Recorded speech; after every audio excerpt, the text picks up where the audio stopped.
Top of the day, people. This is Joe Corbisiero coming alive, excited and full of energy. I wanted to share with you something really important. I get this question asked so many times. Joe, how much money do I really need in order to buy a home? And how do I know I'm ready to buy a home? Well, we got some answers for you.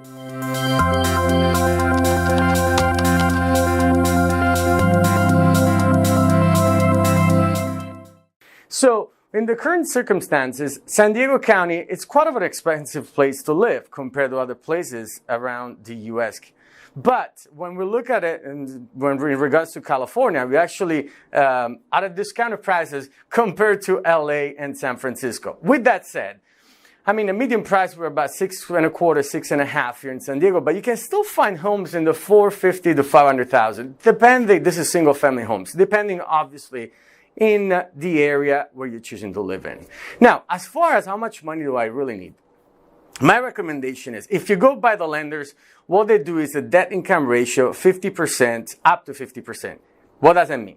If you make $4,000 a month gross, you can afford $2,000 a month for a mortgage, rule of thumb.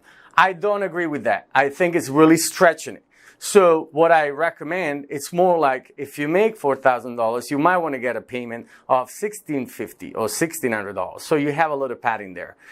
The reason I tell you that is because you don't want to be house rich and then you have no money every month to go buy food for your family and provide for your family.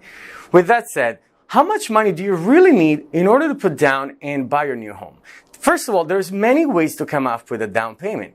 Many people do not know that you can actually use your IRA, IROth, or anything that you have that's just, a part of your savings account, any investments that you have, or anything that you have as far as a down payment. Also, you can have what is called a gift from a family member.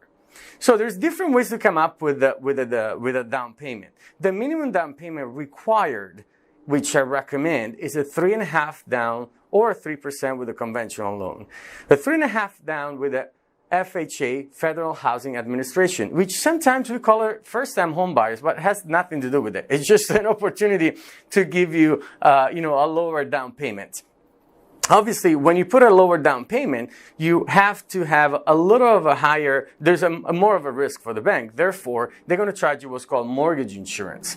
But nothing to be really concerned about, because in the future, once you keep on paying your mortgage, you can always refinance and avoid the mortgage insurance or decrease the mortgage insurance. With that said, another additional cost that comes with purchasing a home, they're closing costs.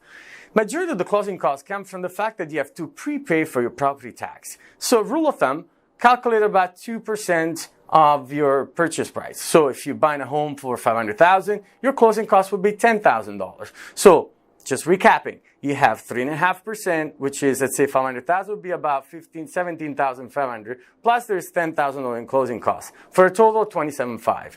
But once again, there's ways to go around as far as the closing costs as well.